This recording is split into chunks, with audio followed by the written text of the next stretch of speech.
जोहार के गते को सगुन दाराम मेना नवा इᱧ मनोज हांसदा जी यूट्यूब चैनल रे और गते को तिहिं आपे अडी रस्के सलाते अडी नपाय मिटे जिनिस इन दिखा बना जहां दो अडी बेस और अडी नपाय बुझाइदा जहां दो अडी की मने रे रस्के मिकाव किया और ओना रस्के दो चेक कना आर चेक दबा जबकि इन तिहिंगा दिन रे 18 दिसंबर 2022 आपे उन रे मिटे वीडियो दिखा पेनतेना जे मिटे इन दारी रोहय लेदा ओना दारी रना नितुम दो कना बेदना दारी जहां दो अनार बुन मिता जहां दो पोमीग्रेनेट बुन मिता इंग्लिश ते तो ओना दारी इन दिखा बुना और ओना रना मारी वीडियो बुन नेला जे चिलिका कट्टी रे तेलना और चिलिका दो और नितो तना मारंग हरायना ओना बुन नेला और अडी कट्टी तेहलेना और अडी बेस और ओना दारी अडी जत्न हुई कना और अडी बेस ब्लॉग्स बनाव रना मकसद नवा कना जे मेते जहां जिनिस अडी कुसीते अडी रस्कते अडी मने कते जहां जिनिस अपनारा से रोयाम आ जुदी ओना दारी जुदी से ओना जिनिस जुदी आमा माने नपाय तहन खान और जीवित तहन खान तिना बेस और तिना नपाय बुझा तो दिलांग ओना दारी बुन नेल कागी और चेलका मेना चेलका तो नवा पे नेल दड़िया नवा तें खटी रे जखन तहल लेना तो नवा झली तगी ये दो होई कना ऐसे दो होई कना कटी खोई गी और ना इटे पे नेला और इटे को हो ओना को मेना गया साथे आरो इटा इटे अगु कन गया और ओना झली दो मी बछर हुयु कार हा बांग तुपा कना और अडी बेस और अडी काजाक झली कना जहां दो एकदम तुपा हो बांग तुपा हो दो और नित हो केटे गे मिना पासे नित हो नवा झली मी बछर अभी आरो पासे चला तो दिलांग ओना दिखा बुन कने बुन नेला मा दारी तिना मौज तिना बेस और नवा पे नेला नवा घेरा जहां दो नवा खय हो कटी मारा घेरा ते लेना आरो इटे को अगु कते आरो घेरा होइना और नवा पे नेला अडी बेस अडी एकदम उसूल नवा पे नेला अडी उसूल होई कना अडी उसूल दारी हो कना इने कटी मारा पोहा इने उसूल दारी हो कना अडी बेस बुझा कना नेलते हो और शायद उनका बुझा कना जे नवा खय आरो लटुआ और लटु गया दारी दो लटु गया और नेल दले पे मेनखान नवा रना गुदी को दो अरी मोटा जबकि उसूल दो अडी आट उसूल कना और मोटा दो बांग मोटा कना आदो तिना दिरी हा लगा नवा मोटा लगी जबकि जहां तेज जो खाए जोर ते जमन बांग लिवा दो और ओखान लिवा लेन खाए अडी बड़ी होया तो नो दारी नो दो अडी जत्न कते गी हारा हुई कना एकदम मेरम भिडी से गाय डांगरा ठे खय अडी आट बंचा हुई कना जबकि बड़गी रे रोहय हुई कना और अडी बेस बुझ किया और चीन लेया अडी नपाय और अडी बेस इके कना नवा दारी नेल कते जहां सक्सेस मेन लेखाय दो जहान जिनिस जुदी हुई लेन खान नपाय तहन लेन खान और अडी नपाय बुझा और प्लस सक्सेस नाम के लगा बुझा सक्सेस मतलब चिकना जे जहान जिनिस मजते जुदी अपनारा तहना तो बुझकम एवरीथिंग इज योर और अडी नपाय बुझा तो ओना दारी मा पे नेल के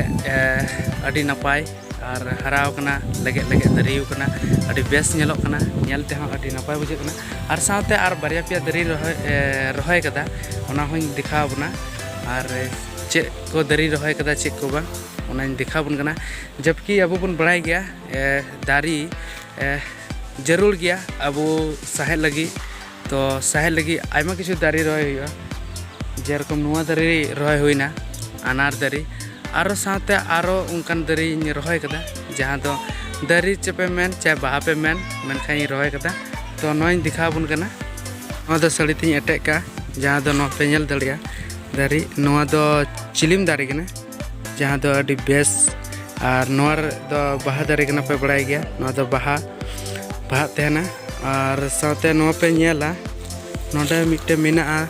jaha do English dari ko metak tehna. Ar noa dari do babai roy kada jaha do adi bes oka ko che agu ka tehen.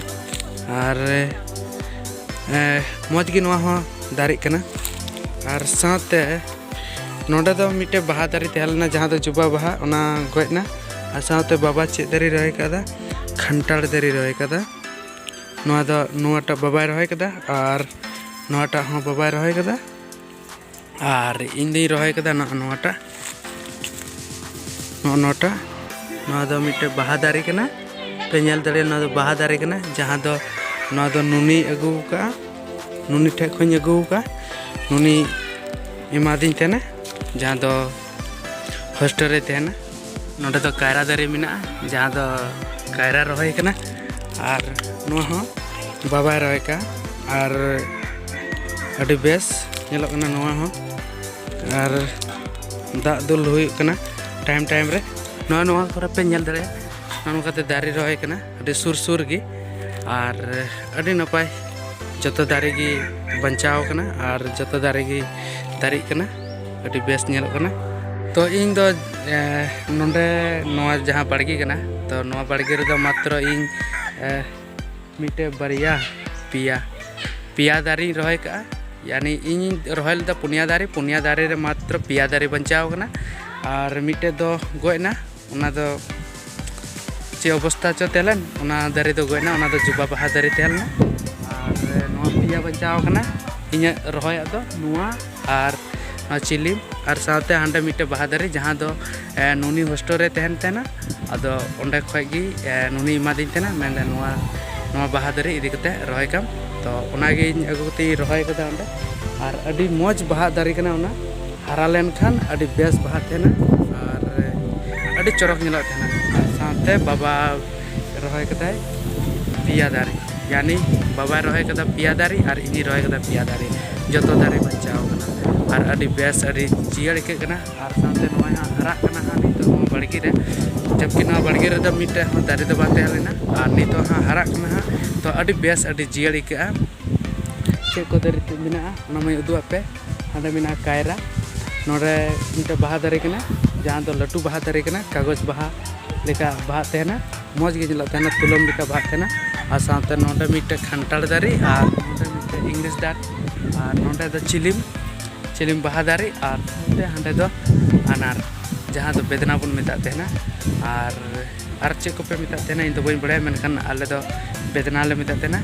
जहाँ दो इंग्लिश ते दो बुन मेना पोमीग्रेनेट तो ठीक गया और जस्ती बई उदु बुना और अडी नापाय बुझे कना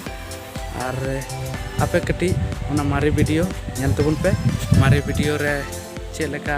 रहे लेदा और चेलका तहलेना और चेलका बांग और नितो चेलका अदो जस्ती बांग रोल कते मारे वीडियो नेल तबुन पे नोआ पे नेल दलिया नोआ रे नितो नोआ रे मिटे पोहा मिना जहाँ दो नोआ पोहा रना नितुम दो हुयुक कना बेदना पोहा जहाँ दो बेदना दारी बुन मिता यानी अनार बुन मिता तेना ओना कना नोआ दो नोआ पे नेल ठीका अनार नितो इवनिंग टाइम कना मज तो बाय नेलोक कना कोई बात बांग कना तो नोआ बेदना दारी गी अबू नितो बुन रहोया नोआ बेदना पोहा